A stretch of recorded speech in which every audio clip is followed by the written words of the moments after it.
रामायण की कहानियों में हम जीत और धर्म की बातें सुनते हैं, लेकिन कुछ पल ऐसे भी हैं जो आज भी हमें सोचने पर मजबूर कर देते हैं। आज हम रामायण के एक ऐसे ही अध्याय की बात करेंगे, सीता की अग्नि परीक्षा। ये सिर्फ एक घटना नहीं है, ये जीत के जश्न के पीछे छिपी एक बहुत कड़वी सच्चाई है। चलिए इस मुश्किल और इमोशनल कहानी को एक एक करके समझते हैं।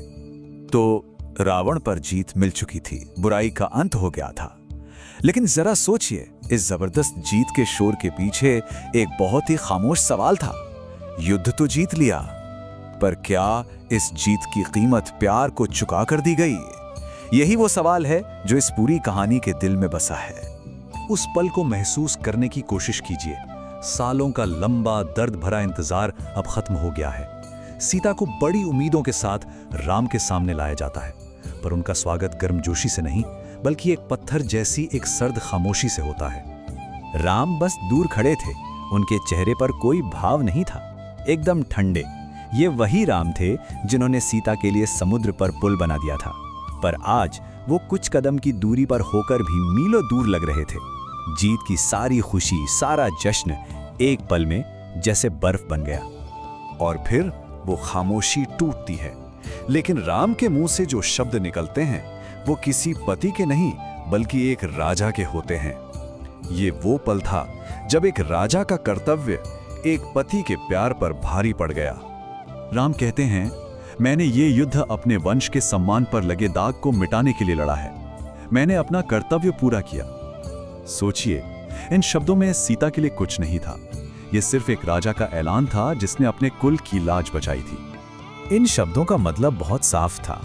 पहला तो ये कि रावण की कैद में रहने के बाद अब समाज सीता की पवित्रता पर सवाल उठाएगा, और दूसरा ये कि ये युद्ध सीता को बचाने के लिए कम और राम के अपने सम्मान के लिए ज्यादा था।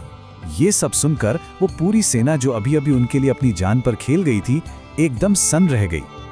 तो सबसे बड़ा सवाल यही उठता है कि एक जीता हुआ राजा अपनी ही रानी को इस तरह सबके सामने क्यों ठुकराएगा? इसका जवाब प्रेम और राजधर्म के बीच के उस गहरे संघर्ष में छिपा है। एक ऐसी लड़ाई जहां राजा की अपनी भावनाएं समाज और प्रजा के नियमों के आगे छोटी पड़ जाती हैं। अब कहानी का फोकस सीता की तरफ आता है। इतने बड़े अपमान के बाद वो टूटती नहीं है। वो एक बेचारी की तरह बर्ताव नहीं करती, बल्कि अपनी पूरी ताकत और गरिमा के साथ खड़ी होती हैं। वो कोई रहम की भीख नहीं मांगती, बल्कि एक शांत पर बहुत मजबूत आवाज में कहती हैं, अगर आपको ही मुझ पर शक है तो फिर मेरे इस जीवन का कोई अर्थ नहीं है। उनका जवाब एकदम साफ, सीधा और आत्मसम्मान से भरा था।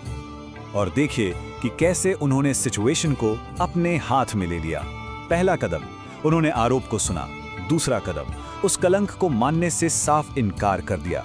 और तीसरा और आखिरी कदम, उन्होंने लक्ष्मण को हुक्म दिया, मेरे लिए चिता तैयार करो। फैसला अब वो खुद करने वाली थीं। और बस यहीं से मंच तैयार होता है उस अग्नि परीक्षा का, पवित्रता की वो सबसे बड़ी, सबसे आखिरी कसौटी। अब सच का सबूत खुद आग को देना था। माहौल में एक अजीब सा तनाव और डर घुल चुका था। चिता जलाई गई, आग की लपटें आसमान छूने लगी, और उस धधकती आग के सामने मानो वक्त थम सा गया।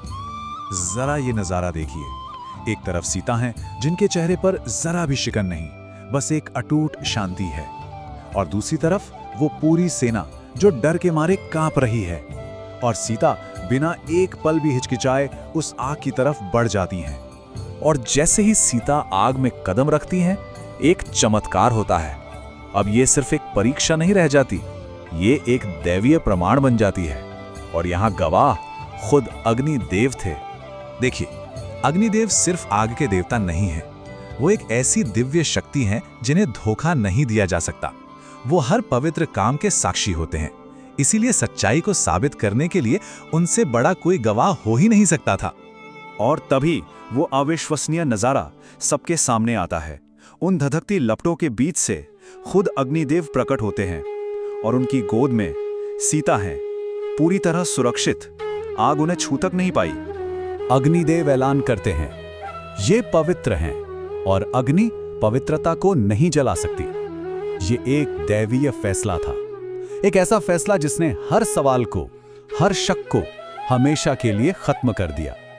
तो आखिर में हम फिर उसी सवाल पर आकर खड़े हो जाते हैं, क्या ये सीता की पवित्रता को साबित करने के लिए एक जरूरी परीक्षा थी, या फिर राजधर्म के नाम पर हुई एक भयानक त्रासदी? ये एक ऐसा सवाल है जो कर्तव्य और प्रेम के बीच की उस पतली सी रेखा पर हमें आज भी सोचने पर मजबूर करता है। ये प्रस्तुति रामायण का एक विश्लेषण है। ये उस युग के धर्म और समाज के नियमों जैसे मुश्किल विषयों को समझने की एक कोशिश है। हमारा इरादा किसी की भी भावनाओं को ठेस पहुंचाना बिल्कुल नहीं है।